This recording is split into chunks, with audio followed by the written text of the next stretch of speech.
안녕하세요. 단드로잉입니다. 스케치를 시작할 때 처음에 틀 잡는 방법 알려드릴게요.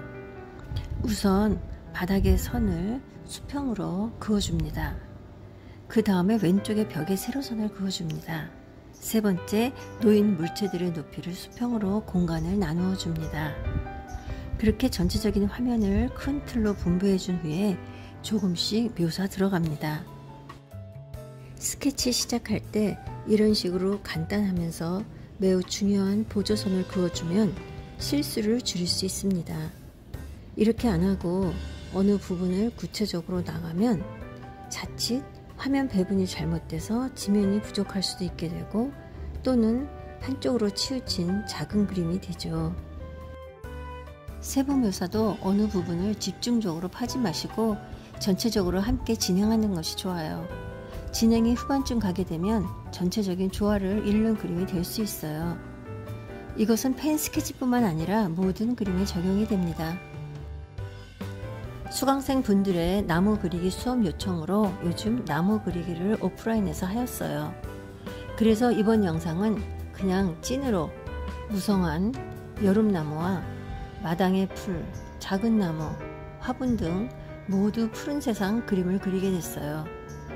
이번 소재는 가까운 거리 나무, 풀 묘사입니다. 2탄으로 먼 거리에 있는 나무, 풀 표현 영상도 올리도록 하겠습니다. 나무 그리기는 늘 어렵고 불만족스럽다고 느끼시는 분들에게 이번 영상의 가까운 거리의 나무 묘사는 아마 한번 그리시고 나면 여름나무 그리기 마스터가 되지 않을까 싶어요. 도전 꼭 해보시는 겁니다. 계속 반복적인 잎사귀 그리기 연습이 되기 때문이에요. 무엇이든지 인내가 필요하네요.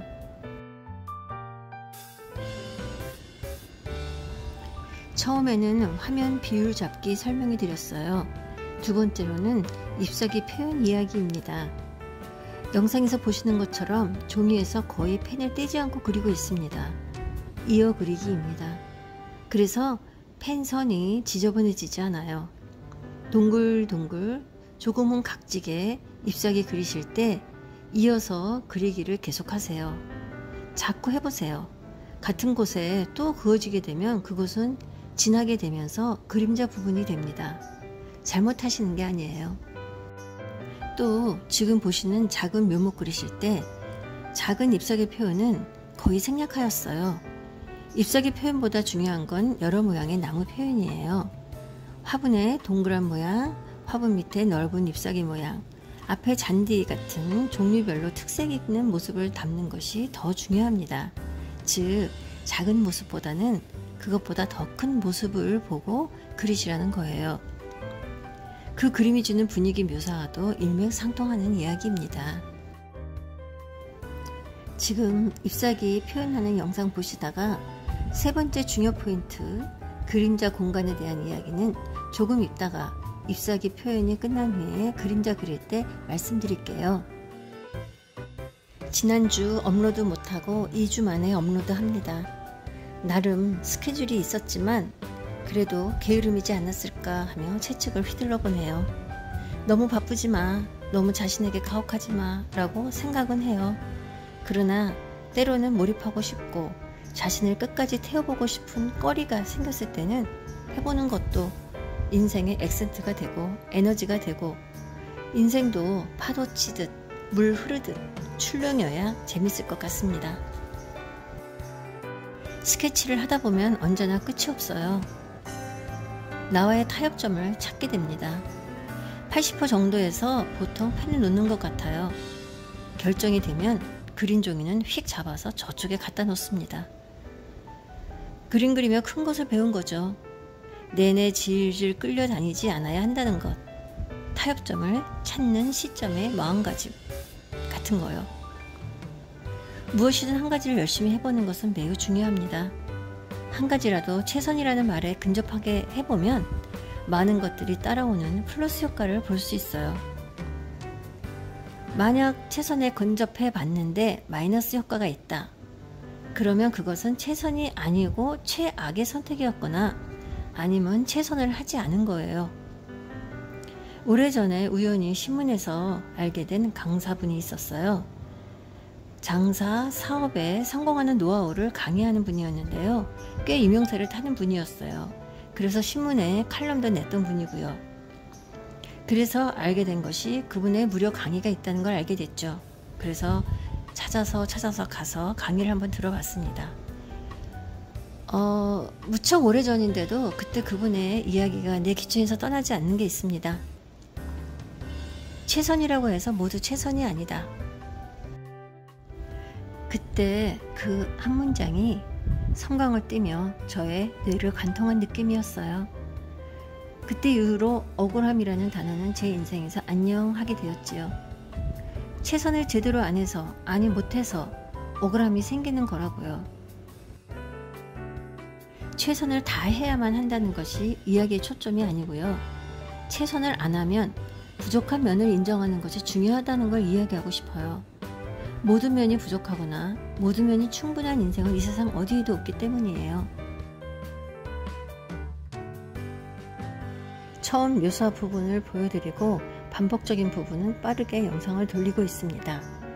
전체적인 효과 분위기는 잘 나타나네요. ip사귀 표현은 그 ip사귀 하나를 똑 떼서 그려보세요. 그리고 그것을 빠르게 휙 그리는 걸 연습하세요. 그리고 그것을 연속적으로 그려보는 겁니다. 그것을 반복하면 덩어리가 됩니다. 잔디, 그 외 모든 것들을 하나씩 제대로 관찰하세요.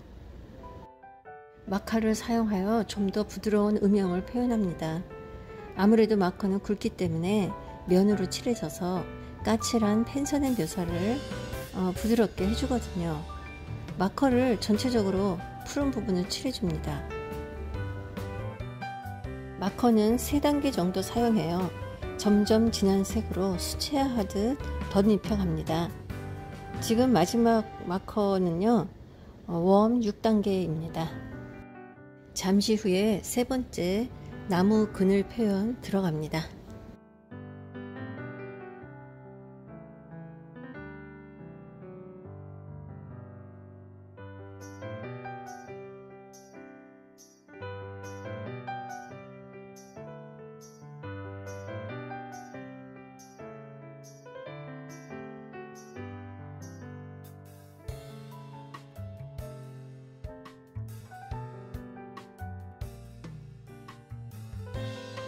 세 번째, 나무 그늘 표현입니다. 나무 그늘은 복잡해요. 잎사귀가 무성한 나무 그늘이라면 더욱 그렇겠죠.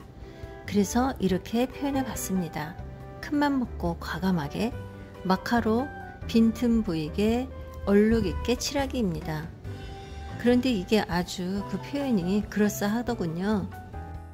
펜으로 안 하고 마카로 칠한 이유는 펜으로 잔잔하고 섬세한 잎사귀 표현을 하였고 아기자기한 분위기의 정원이다 보니 그것들과 구분되는 그늘의 공간을 표현하려니 질감나른 마커가 제격 같았기 때문입니다. 여기서 여러분이 아셔야 할 것은 그림자는 언제나 마카가 좋아가 아니라 전체 분위기를 봐서 재료를 선택하셔야 한다는 것이고, 이건 역시 그림 그리는 중간중간 멀찍이 놓고 보셔야 하는 이유입니다. 이제 펜 마무리 작업입니다. 테두리를 전체적으로 선명하게 보이도록 정리하고 있습니다.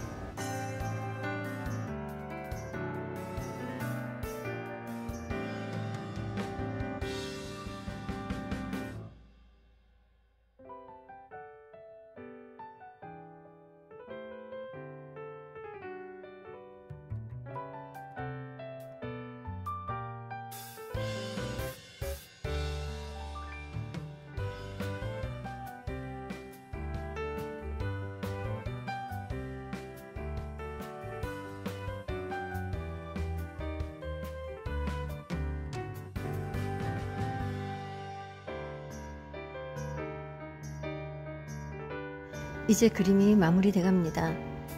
요즘 날씨 변덕스러웠죠? 낮에는 뜨겁게 내리쬐는 태양이 얄미울 정도였다가 밤에는 천둥 번개치며 비를 퍼붓고 말이에요. 늦은 장마비로 비 피해 있으셨다면 지금쯤은 일상 회복되셨길 간절히 바랍니다. 잠시 뒤에 쿠키 영상으로 저의 일상 38초 영상 보여드립니다. 참고로 저의 그림자 나와요. 혼자 미소 지을 뿐 웃음소리가 안 나오네요. 언젠가는 자연스럽게 여러분과 웃음을 섞을 수 있는 날이 오길 바라며 오늘도 저의 영상과 함께 해주셔서 너무너무 고맙습니다. 아직 구독, 좋아요, 알람 안 하셨다면 부탁드려요. 고맙습니다.